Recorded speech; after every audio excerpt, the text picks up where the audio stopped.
예, 반갑습니다. 저는 오늘 여러분들과 함께 마을 건강 활동과 주민 조직화 교육에 대해서 함께 얘기를 나누러 온 임기헌이라고 합니다. 전체 5번에 걸쳐서 얘기를 나누고자 합니다. 첫 번째, 왜 건강한 마을일까요? 두 번째, 주민 조직화가 뭔가요? 그리고 3강부터는 주민 조직화의 단계에 대해 설명을 드릴 텐데 어떤 준비가 필요할까요?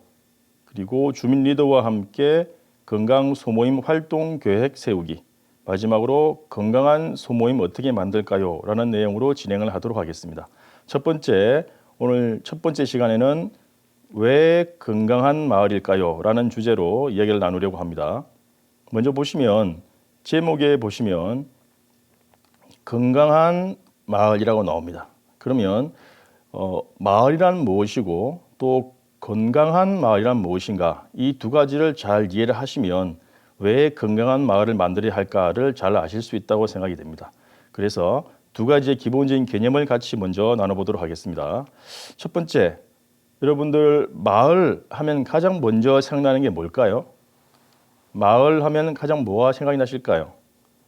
이 질문을 드리면 많은 분들이 나름대로의 마을에 대한 얘기를 하십니다. 주로 이런 얘기가 나오는 거죠. 마을에 대한 생각 중에 골목길 또는 큰 정자나무 또는 밥상 또는 주민들, 이렇게 얘기를 많이 듣다 보면 주로 사람에 대한 얘기도 많이 나오고요. 그리고 가운데 있는 이웃, 함께, 그리고 정다움, 이러한 것에 대한 얘기가 많이 나옵니다. 주로 많이 나오는 얘기를 보면 지금 화면에 보시는 것처럼 함께 가까운 이웃이다 또는 우리 동네다, 정답다, 정감 있다라는 내용들이 많이 나옵니다. 이것은 왜 그럴까요? 아마도 현재 우리의 생활하는 곳이 바로 이러한 것들이 가장 많이 좀 필요하기 때문에, 어떻게 보면 우리에게 없는 내용들이기 때문에 이러한 것을 생각하는 것이 아닐까라는 생각을 합니다. 우리가 가만히 생각해 보면 사실 마을이라는 말은 잘 사용하지 않는 단어입니다. 주로 동네란 말을 많이 사용하지만 이 마을이란 말은 주로 과거에, 현재보다는 주로 과거에 많이 사용하는 그런 단어가 아닌가 하는 생각을 합니다. 그래서 제가 이렇게 다시 한번 물어보는 것이죠. 마을 하면 가장 먼저 생각나는 것은 무엇인가요? 그리고 그 내용들을 과거, 현재, 미래에 나누어서 다시 한번 정리를 해보세요 라고 말씀을 드리면 어떻게 결과가 나올까요? 맞습니다. 대부분이 과거에 대한 내용들로 많이 구성이 된다는 것이죠. 다시 말씀드리면 바로 앞에서 말씀드리고 보여드렸던 마을에 대한 생각들이 현재에 있는 것이라기보다는 과거에 많았던 것이고, 또 반대로 현대사회에서 바로 그러한 것들을 요구하고 우리의 욕구 속에 들어있다는 것이죠. 그래서 아마 마을을 만들고자 하는 게 아닌가라는 생각을 듭니다. 이 마을에 대해서 조금 더 말씀을 드리자면 우선 마을은 자연 발생적인 지역 공동체였고, 제일 중요한 것이 인간미 넘치는, 앞에서 보셨던 정감 넘치는 정이 있는 그런 공간이다라고 말씀을 드릴 수가 있겠습니다. 과연 지금 우리의 모습은 어떤가요? 잘 살펴보시면 좋을 것 같습니다. 또 마을이라 그러면 이제는 과거와는 달리 단순히 물리적인 가까운 거리에 있는 관계만 아니라 서로 소통할 수 있으면 마을이다. 그리고 사람들 사이의 관계망 자체가 마을이다라고 말씀드릴 수 있겠습니다. 더욱 중요한 의미는 마을이란 것은 가장 작은 단위의 자치 단위이다. 우리 자체적으로 결정할 수 있는 그런 단위라는 것이죠. 그리고 하나 더 나아가서 생각하게 되면 마을이란 것이 개인적인 문제만 해당되는 것이 아니라 공익적인 문제에 개인들이 참여가 이루어지는 출발점과 같다라는 아주 중요한 특징을 가지고 있습니다. 단지 개인의 문제만 해결되는 것이 아니라 나를 넘어서서 우리의 문제, 지역의 문제까지 우리가 참여할 수 있는 곳이 마을이라는 곳이죠. 오늘 여러분들과 함께 건강한 마을에 대해서 얘기를 하는데, 마을의 의미에 대해서 한번 살펴봤습니다. 그렇다면 저희들은 건강에 대한 마을 이야기를 하는 상황이기 때문에 과연 현재의 우리 부산광역시, 우리가 살고 있는 부산시에 건강에 관련되어서 어떠한 특징을 가지고 있는지, 어떠한 모습이 현실인지 한번 잠깐 살펴보고 또 우리가 나가야 될 방향에 대해서 한번 이야기를 해보도록 하겠습니다. 예, 지금 보시는 장면은 부산 연구원에서 나온 보고서에 대한 내용인데요. 빨간 줄을 한번 보시기 바랍니다. 전체 사망률과 심장질환 사망률, 부산 시민들에 대한 건강에 대한 얘기들을 하고 있습니다. 암 사망률과 간암 대표적인 질병에 대해서 얘기를 하고 있죠. 좀 크게 보도록 하겠습니다. 먼저 우리 암 사망률로 인한 질병 고통을 당하시는 분들이 전국에 비해서 굉장히 높게 나옵니다. 제일 높게 나오네요. 그만큼 우리 부산광역시라는 큰 마을에 있어서 이 건강이라는 부분은 매우 중요하다는 것을 수치를 통해서도 알 수 있을 것 같습니다. 심장질환도 마찬가지로 굉장히 높은 수치로 전국에서 제일 높은 상황이 아닌가, 거의 높은 곳에 위치하고 있습니다. 전체 사망률을 한번 볼까요? 부산이 굉장히 또 높은 수치가 나오고 있습니다. 그러니까 우리 부산광역시라고 하는 현대사회의 이 큰 마을이 정말 건강하지 않다라는 것이 이 지표를 보아서도 알 수 있지 않나라는 생각이 듭니다. 이런 질병에 관련되어 있는 건강도 있지만 과연 우리가 건강하지 못하다고 할 때에 또는 건강하다고 할 때에 우리의 육체, 우리의 몸만 이상이 없으면 과연 건강한 걸까요? 한번 이 부분을 살펴보면 좋을 것 같습니다. 그래서 몇 년 전에 부산에서 이제 조사를 한 바가 있습니다. 부산 시민 4명 중에 몇 명이요? 4명 중에 1명이 상시적으로 외롭다. 이 말은 늘 외롭다는 것이죠. 물론 이분들이 물리적인 질병이 있는지 없는지는 모르겠지만 그와 관계없이 늘 외로움을 느끼시는 분이 이렇게 많다는 것이죠. 4명 중에 1사람입니다. 그래프를 한번 보시죠. 거의 항상 느낀다, 자주 느낀다, 매우 높은 수치로 나오고 있습니다. 또 연령대별로 보시면 지금 나이가 꼭 많으신 분이라고 해서 항상 외롭다는 것은 아닌 것을 알게 됩니다. 그러니까 다시 말씀드리면 연령대에 관계없이 우리는 외로움을 느끼고 있다라는 것이죠. 과연 그렇다면 이러한 분들이 신체적으로 질병이 없다 하더라도 과연 건강한 사람이라고 할 수 있을까요? 결코 그렇지 않은 것 같습니다. 그렇다면 우리가 마을 건강 활동가로서의 역할을 할 때에 우리가 바라보아야 될 건강의 문제는 굉장히 넓은 범위에 해당된다라고 말씀드릴 수 있겠습니다. 또 요즘 잘 아시죠? 코로나로 인해서 코로나 블루가 굉장히 우리를 위협하고 있습니다. 지금 비율을 보시면 특히 코로나 블루에 대한 외로움을, 우울증을 경험하신 분들의 응답 비율을 보면 남성보다는 여성이 많네요. 그리고 특히 연령대가 20대에 해당되는 분들이 훨씬 더 코로나 블루를 많이 경험했다는 것을 지금 수치상으로 알 수가 있을 것 같습니다. 이처럼 우리에게 건강의 문제는 개인적인 질병의 문제와 함께 사회적인 질병까지 해당이 된다라는 것을 알 수 있을 것 같습니다. 그래서 부산시에서는 2019년도에 외로움에 대한 정의를 내리고 전국 최초로 부산 시민 외로움 치유와 행복 정진을 위한 조례를 제정할 정도였습니다. 그러니까 이 외로움을 개인적인 질병이 아니라 사회적인 질병으로 본 것이죠. 그래서 이 부산시와 더 나아가서 우리 국가가 우리 시민들의, 주민들의 외로움마저도 책임을 지고 어떻게 하면 이것을 치유할 수 있을까? 같이 고민을 해야 된다라고 말씀을 드릴 수가 있겠습니다. 자, 그렇다면 이제 마을이라는 데에서 말씀을 드렸는데 이제 한 단계 더 나아가서 과연 그 마을이 건강하다, 건강한 마을이다라는 것은 어떤 것을 말하는지 한번 살펴보도록 하겠습니다. 자, 여러분들 보시면 여러분들의 호칭, 여러분들을 부를 때에 뭐라고 부르나요? 그냥 활동가라고도 하지만 앞에 수식어가 있습니다. 뭐라고 부르죠? 혹시 주민건강활동가라고 부르나요? 아니면 마을건강활동가라고 부르나요? 왜 하필이면 주민건강활동가로 부르지 않고 왜 마을건강활동가로 명칭을 했을까요? 보시는 대로 주민이란 말은 개인의 입장이지만 마을이란 말은 개인과 함께 더 많은 개인이 모여있는 공동체에 대한 얘기입니다. 건강한 주민이라고 말로 끝나지 않고 건강한 마을을 만듭시다라고 얘기하는 것은 무엇일까요?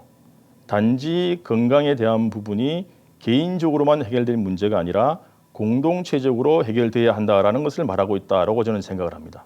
그래서 마을 건강 활동가가 어떻게 활동을 해야 될까라는 것은 이 명칭만 보더라도 잘 알 수 있을 것 같습니다.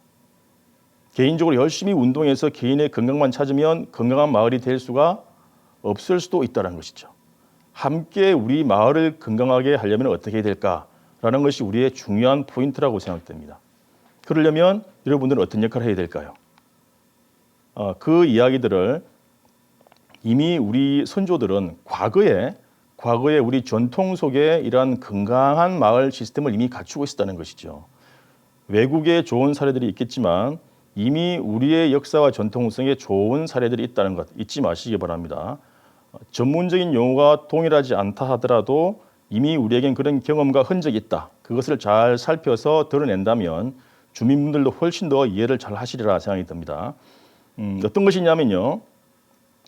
화면에 보시는 내용들 한번 들어보신 적 있으신가요? 십시일반, 품앗이, 둘의 개.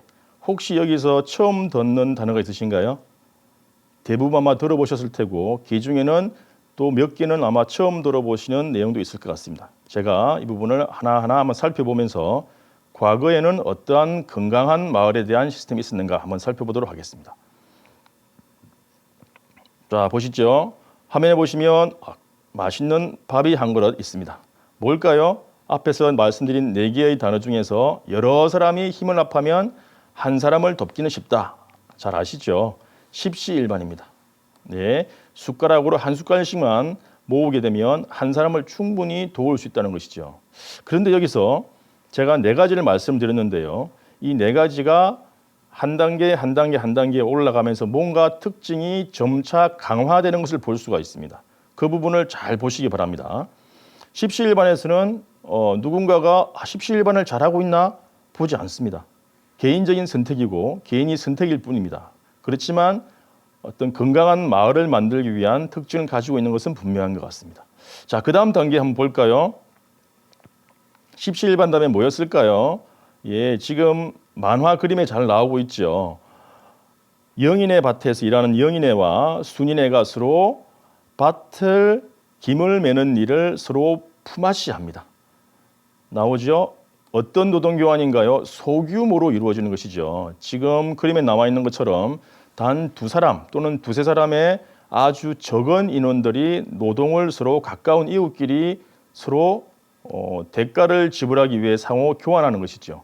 여기서는 화폐, 돈이 들어가지 않습니다. 노동을 교환하는 것이기 때문이죠.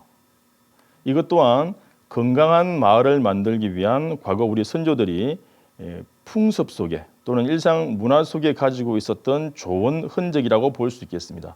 자, 그런데 여기서 보시면 2사람이 품앗이를 할 때에 장부에 일일이 적어가면서 할까요? 이 사람이 나에게 몇 시간을 품앗이 했으니 나도 몇 시간을 해줘야 되겠다라고 정확하게 계산을 하면서 할까요? 그렇지 않습니다. 그만큼 철저하게 장부를 쓴다든지 규칙을 정해놓지는 않은 것 같습니다. 이것이 이제 십시일반과 다른 점이고요. 조금씩 변화되는 모습들을 잘 감지하시기 바랍니다. 3번째 보겠습니다. 3번째 보시면 만화 그림을 잘 보시기 바랍니다. 한 농부가 굉장히 넓은 논에 대해서 모내기를 해야 되는데 굉장히 지금 허둥지둥하고 있습니다. 왜 그럴까요? 시간은 급한데 일손은 부족해서 너무나 큰일이야 라고 굉장히 난처한 상황에 처해 있는 모습을 볼 수 있게 됩니다. 앞에서 보셨던 품앗이와는 조금 다른 상황이죠. 그러자 저 멀리서 많은 사람들이 우르르르 몰려듭니다. 과연 몇 명이나 될까요? 앞에 보이는 3사람 뿐일까요? 적어도 수십 명은 되지 않을까라는 생각이 듭니다. 그러면서 이런 말을 하죠. 이복에 공동으로 일을 돕기 위해서 무엇을 조직해봤다고요? 예, 맞습니다. 두레를 조직해봤어 라고 하면서 이 허둥지둥하는 농부에게 다가오는 것이죠. 그랬을 때 이분이 맞아, 두레가 있었구나 하면서 이제 살았다라고 얘기를 하고 있습니다. 자, 앞에서 보셨던 품앗이와 어떤 차이가 있나요? 규모의 차이가 느껴지시나요? 예, 품앗이는 2~3사람의 적은 규모였지만 이 두레라는 것은 더 큰 단위의 장목반처럼 또는 어떻게 보면 현재의 주민협의체와 같이 더 큰 단위로 협동하면서 개인의 문제와 함께 마을의 문제를 해결하는 그런 모습을 볼 수가 있습니다. 이럴 때 중요한 것이 빨간 점선 속에 있는 단어가 있죠. 뭐라고 보이시나요? 조직해왔어라는 단어가 나옵니다. 예, 품앗 씨는 조직했나요? 두 사람이 세 사람이 조직할 필요가 있을까요? 전혀 필요가 없지요. 개인적인 문제였던 것이죠. 이 둘에서부터 이제는 주민들은 조직을 해야 합니다. 회장님도 계실 거고 부회장님도 계실 거고 역할을 맡은 분과가 다 있으리라 생각이 됩니다. 바로 이 두레가 바로 그러한 성격을 가지고 있습니다. 어떤 차이점이 나시나요? 십시일반과 그다음에 품앗 씨와 두레로 점점 올라가면서 뭔가 강화되는 느낌이 드시나요? 마지막 하나 더 보면서 결론을 지어보도록 하겠습니다. 칩시일반, 품앗 씨, 두레. 마지막 하나 뭐였나요? 예, 맞습니다. 개라고 하는 것이죠. 물론 한자로 된 큰 창보가 보이시나요? 수친개첩. 이것은 첩이란 말은 수첩이고요. 개란 말은 바로 앞에서 말씀드린 개입니다. 그러니까 수친이란 이름의 개 모임의 장부가 발견이 된 것입니다. 이 속에 우리가 알고 있는 장례식의 상이 발생했을 때에 서로 도움을 줄 수 있는 그 개가 상포개인데요. 이 상포개의 문서가 발견된 것이죠. 이 속에 보니까 굉장히 많은 규칙들이 들어 있습니다. 심지어 개원으로서의 역할을 하지 못했을 경우에 어떻게 해야 되는가, 또는 그 개의 책임을 지고 있는 유사, 그러니까 총무가 역할을 제대로 못했을 경우에는 심지어 벌을 내리기도 한다라는 아주 다양하고도 엄격한 규칙이 바로 이 수친 개첩 속에 들어 있었습니다. 그렇다면 살펴보겠습니다. 과연 이 개에서 나오는 것처럼 아주 명확하고 엄격한 규칙이 십시일반이나 품앗이나 그리고 두레에서 있었나요? 아마 지금 보신 내용에서는 찾아보지 못하셨을 겁니다. 그런데 개에 이르러서는 아주 뚜렷한 정관이 있었다는 것이죠. 뚜렷한 회칙이 있었다는 것이죠. 이러한 것이 이 네 가지의 전통적인 건강한 마을의 흔적 중에서 점점 강화되는 모습 중에 하나라고 보시면 될 것 같습니다. 정리해 볼까요? 건강한 마을이 우리 과거에도 있었습니다. 그런데 그 중에 하나가 제일 먼저 십시일반이라는 걸 말씀드렸고, 그리고 품앗이 말씀을 드렸습니다. 그리고 두레도 말씀드렸네요. 마지막에 개를 말씀을 드렸습니다. 화살표 모양이 어떻게 되나요? 점점 위로 올라갑니다. 뭔가가 강화된다고 말씀드렸죠. 그것이 바로 이 질문을 드리면 바로 답변을 하실 수 있으리라는 생각이 듭니다. 질문이 뭔가요? 건강한 마을을 만들기 위해서 꼭 필요한 것, 먼저 꼭 우리가 놓치지 말아야 할 것은 무엇인가요? 라고 질문을 드린다면 어떤 대답을 하실 수 있을까요? 십시일반, 품앗이, 두레의 개에 거치면서 점점 강화되었던 특징, 뭘까요? 바로 주민조직화였습니다. 아마 주민조직화라는 단어를 들으시면 처음 들으신 분도 계실 테고 이게 무슨 말이지? 좀 이게 너무 딱딱한 말이 아닌가라는 말씀도 하시겠지만 제가 차근차근 설명을 드리면 좀 이해가 쉽게 되시리라는 생각이 듭니다. 어쨌든 우리가 건강한 마을을 만들기 위해서는 이 건강이란 문제가 단지 개인의 문제가 아니라 마을 전체의 문제였고 이 사회의 문제였다라는 것을 염두에 둔 채 그것을 해결하려면 어떻게 될까? 우리가 주민분들이 이 건강하고자 하는 주민분들이 잘 모이셔서 우리 지역의 우리 마을의 건강 문제를 잘 해결하기 위한 주민들의 모임, 더 나아가서 체계가 잡혀 있는 주민 조직이 필요하구나라는 것을 말씀드리려고 하는 것입니다. 그렇다면 이제 우리 강의를 듣고 계신 여러분들은 누구시죠? 예, 마을 건강 활동가입니다. 마을 건강 활동가의 가장 중요한 역할, 우리 마을을 건강하게 만들기 위해서 꼭 우리는 거쳐야만 하는 단계, 생략할 수 없는 단계, 어떠한 마을, 어떠한 지역이라도 건강한 마을을 만들기 위해서는 또는 건강한 주민이 되게 하기 위해서는 우리가 해야 될 일이 있습니다. 뭘까요? 앞에서 여러 번 말씀드렸죠. 바로 이러한 것들입니다. 노란색으로 말씀드릴까요? 주민 조직화 또 말씀을 드리려고 합니다. 다 같이 한번 제가 들을 수는 없지만 이 부분을 한번 같이 읽어보면 좋겠습니다. 건강한 주민, 건강한 마을을 만들기 위해서 주민들의 관계를 촘촘하게 연결시켜서 무엇을 모으는 것이라고요? 힘을 모으는 것. 다시 한번 보겠습니다. 제일 처음 먼저 주민이 등장합니다. 그러니까 개인적으로 먼저 건강해야 되겠죠. 개인적으로 건강하지 않는데 마을을 건강히 한다는 것은 참 앞뒤가 맞지 않는 것 같습니다. 건강한 주민과 건강한 마을을 만들기 위해서 주민들의 무엇을 연결시킨다고요? 관계를 촘촘하게 연결시켜서 결국 무엇을 만드나요? 힘을 모으는 것. 그것이 바로 노란색 칸에 들어있는 주민조직화다라고 말씀을 드릴 수가 있겠습니다. 건강한 마을을 이야기하면서 마을은 무엇인가, 또 더 나아가서 건강한 마을은 무엇인가라는 얘기를 드렸고, 우리 전통석에 들어있던 많은 건강한 마을의 흔적들을 살펴봤습니다. 결론은 뭐냐면 건강한 마을을 되기 위해서는 주민들이 힘을 모아서 관계를 잘 연결시키고 그것을 통해서 건강한 주민이 되고 건강한 마을이 되더라라는 것이죠. 그 일을 누가 한다고요? 물론 주민이 하셔야죠. 그런데 주민분들이 혼자 하기는 힘들어서 누군가를 촉진해 주시는, 옆에서 지원해 주시는 분이 필요합니다. 그것이 바로 오늘 이 강의를 듣고 계시는 마을 건강 활동가 여러분들이십니다. 그래서 오늘 제가 여러분들을 만나뵈러 왔는데요. 이후 2강, 3강, 4강, 5강에 이어서 바로 이 중요한 주민 조직화에 대해서 말씀드리도록 하겠습니다. 1강은 이것으로 마치도록 하겠습니다. 감사합니다.